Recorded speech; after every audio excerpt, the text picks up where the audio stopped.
Two very important things in the story of Auschwitz and the Allies' responses to Auschwitz happened in April 1944.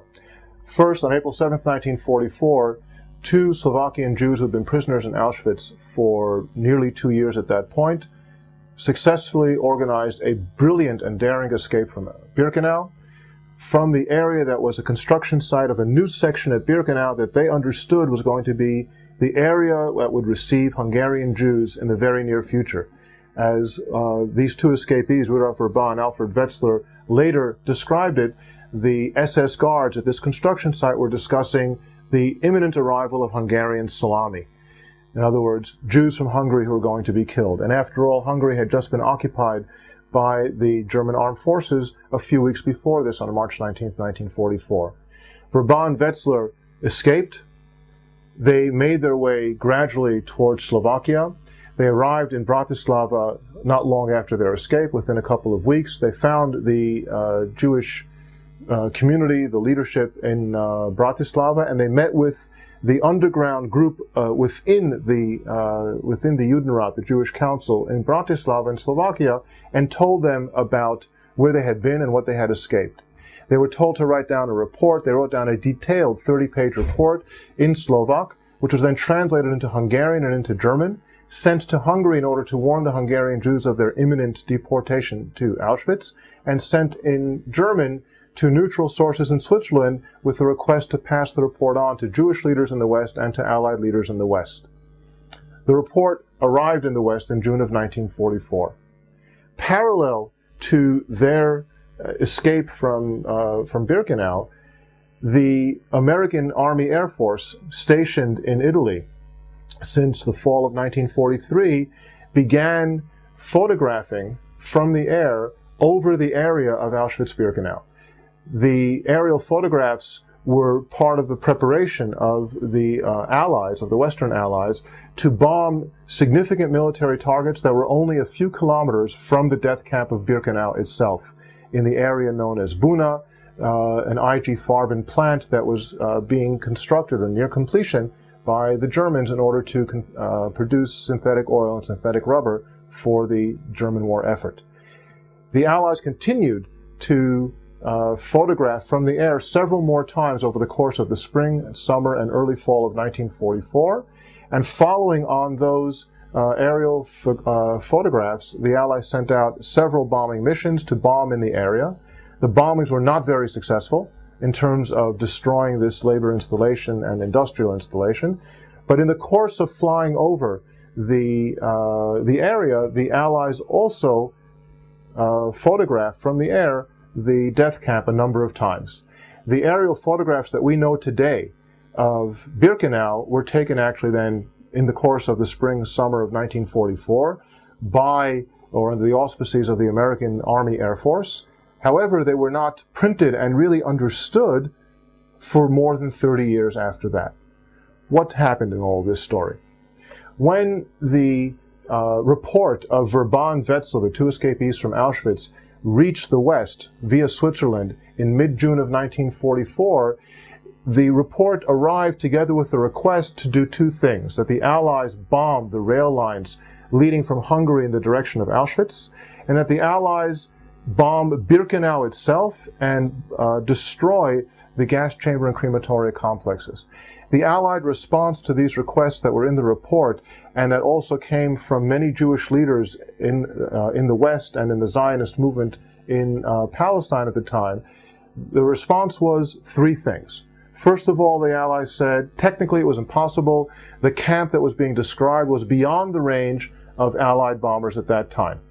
The second thing they argued was that such a bombing mission could not really successfully pinpoint the gas chamber crematoria complexes, and therefore bombing the camp was not really feasible because it wouldn't really put the murder installations out of commission, and rather would run a very high risk of killing the inmates, which of course was not an Allied interest.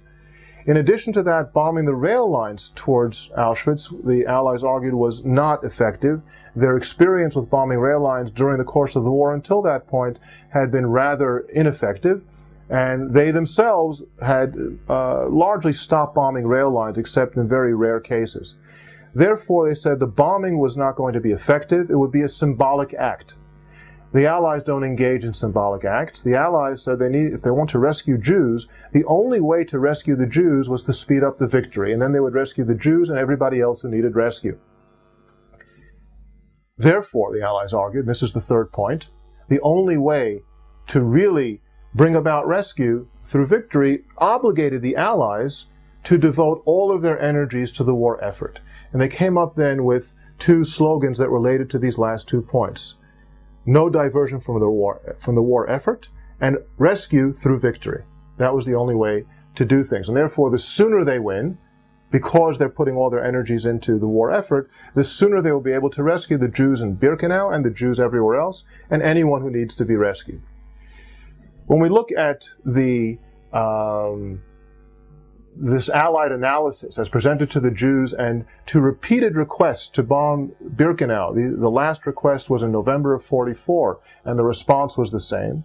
When we look at the Allied analysis of the situation, first of all, we know that technically it was possible because they did bomb the area. They even bombed the death camp by mistake once when they dropped the bombs too soon on the flyover on the way to that labor installation known as Buna. So technically it was possible.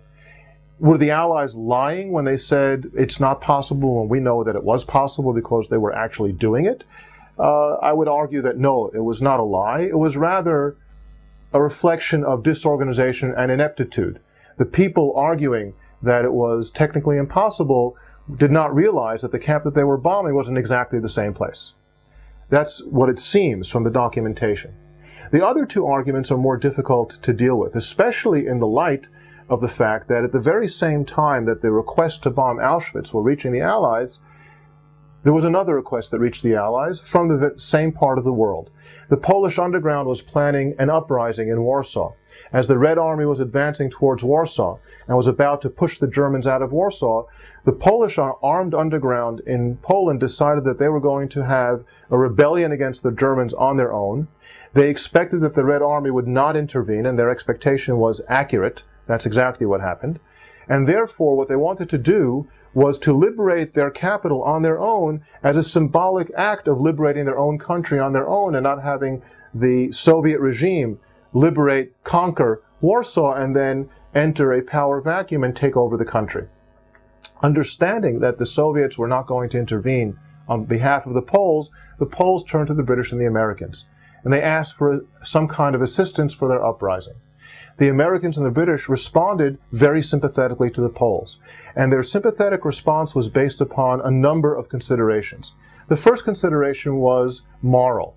Poland was the first country that had been occupied in the beginning of World War II in September 1939.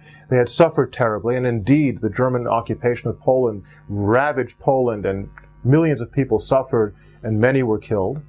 So there was sympathy for the Poles. And at the same time, there was also a political calculation. The Western Allies also understood that the Soviets were not going to intervene on behalf of the Poles. And therefore, it was a Western Allied interest that the Poles should know who their friends are after the war. And of course, the Poles knew who their friends were. It just took a long time to do something about it. So what did the Western Allies do? They parachuted to the Poles in Warsaw with unmanned parachutes, all sorts of military supplies except for weaponry. Radio equipment, medical equipment, uniforms, and things like that. When they did that, their estimate, the British military intelligence estimate, was that as much as 90%, 90%, of all the materiel that would be dropped in these unmanned parachutes for the Poles would never reach the Poles. And much of that material would actually not only not reach the Poles, it would reach the Germans. In other words, it would be counterproductive. Yet, for those moral and geopolitical reasons, the Western Allies decided that they're going to give this aid to the Poles. And of course, this then raises the question, why for the Poles, yes, and for the Jews in Birkenau, no? There are many reasons. It's a complex story, and I want to raise only a few of those reasons that seem to point to why the Allies were more positive to the Poles and less to the Jews at this time. The first point that anyone might raise, of course, is anti-Semitism. And of course, there was some anti-Semitism among Allied leaders, more of the Western-style, civil anti-Semitism, the kind that says, I would rather my son or daughter didn't marry one of those Jews. I don't want too many in my neighborhood. They shouldn't join my golf club. But not the kind of anti-Semitism that found joy in the murder of the Jews or any kind of agreement with the Nazis, quite the contrary. It was an anti-Semitism that was much more subdued and did not really influence Allied policy in the sense of any kind of negative policy towards the Jews. If the anti-Semitism influenced Allied policy making, perhaps on the level of not taking the Jews as seriously as they might have taken them otherwise had there not been that element, but it's really only one of many elements and not the major element. One of the important elements, though, is what I've already mentioned, and that is who the Poles were. Poland was a country, and even during the Cold War, and in the division of Europe between the two blocs, the Western Bloc and the Communist Bloc, Poland was a country and was going to remain a country with all that that entails: a government, diplomacy, economics, an armed force, and so on, which meant that they were a geopolitical unit that needed to be taken into account for future reference. The Jews at this time were nothing. They had no country, they had no economy, they had no army. What they were was a tiny minority, ever tinier by the moment, scattered all over, who had absolutely no political or other significance in the world other than the sympathy that people might have felt because they were being killed. And therefore the Jews, in offering nothing in the post-war equation, did not need to be taken into account in the wartime equation, at least not in geopolitics. In addition to that, there was an element of the Allies, and you see this particularly with Churchill, that refused to play the game by the Nazi rules. In the eyes of Churchill and Roosevelt, it was very clear that this war was not just a war over territory and natural resources and things like that. This was a war to rescue the world from absolute evil, and Nazism for them was absolute evil. And the only way to go about this war was to insist on a complete and unconditional surrender of Nazi Germany and an absolute defeat. Otherwise, it would be disaster for the world. And if the Nazis had singled out the Jews as being different from other human beings, and different in a negative way, the last thing that the Allies, who viewed the world ostensibly through humanist lenses, all human beings are equal, the Allies could not play the Nazi game. And they, as they understood it, were not going to stoop to single out the Jews the way the Nazis did. The fact that the Nazis anyway were singling the Jews out and murdering them based on the way they singled them out seems to have escaped the Allies in this kind of thinking. In a sense, we might say it's the limits of humanist thinking. But there's another issue. There are many more, but there's one more that I would raise, and that's the issue of just what the Allies actually understood about Auschwitz when they got this information and the request for the bombing. What did they understand about the camp? What did they understand about what the Nazis called the final solution to the Jewish question? And here I'd want to wrap that up with one more story, and the story relates to the Polish courier Jan Karski, who had left Poland in October of 1942 and made his way to Great Britain in order to bring information about what was happening in Poland, first of all to his own government, the Polish government in exile in London, and in addition to that to the Western Allies, the British government and American diplomats in Britain with whom he met in order to pass on information. In the course of his mission, he also passed on information about the Jews. He had met with Jews from the Warsaw Ghetto. He had visited the Warsaw Ghetto. He had been snuck into a camp and had seen the horrors of a camp. And he came as an eyewitness as well as a hearsay witness.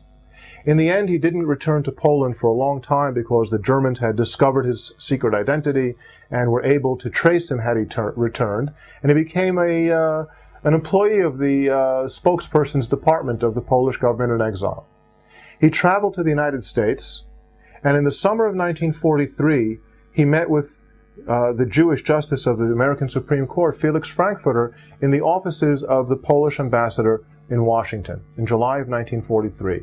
And Frankfurter, when he met with Karski, and now it's already more than 8 months since Karski had arrived in the West, Frankfurter, when he met with Karski, asked him to tell him the story of the Jews. He said, I know all about World War II. I'm Roosevelt's friend.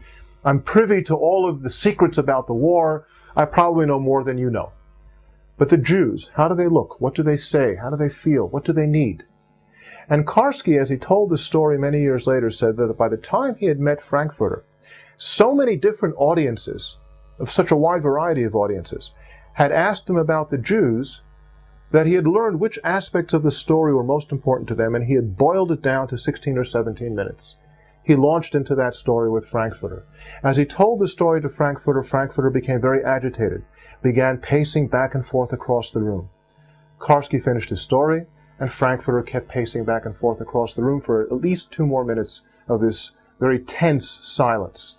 And finally, Frankfurter stopped pacing, turned to Karski, looked him right in the eye, and said to him, "When a man like me talks to a man like you, he must be perfectly candid. Young man, I cannot believe you." And Karski and the Polish ambassador were taken aback. And the Polish ambassador intervened and said, "But Felix, how can you say that? We stand behind, my government stands behind every word this man has said. How can you call him a liar?" And Frankfurter said, oh no, I didn't call him a liar. I merely meant to say that I'm unable to believe him." And in that element, unable to believe, after all, the Holocaust was an unprecedented event. The unable to believe is one of those factors, one of many factors that went into play in determining the way the Allies reacted to the Holocaust in general and to the case of bombing Auschwitz in particular. When we look at Allied generals, Allied leaders, and their reactions to the liberation of camps in 1945, we see the shock that they expressed, the immediate, spontaneous, genuine shock and horror that they expressed when they saw the camps. And that, too, is a reflection of their not quite understanding what was being said to them, even if intellectually something had registered. They didn't really quite understand. And in that element, Frankfurter and Karski, we have another part of understanding the Allies.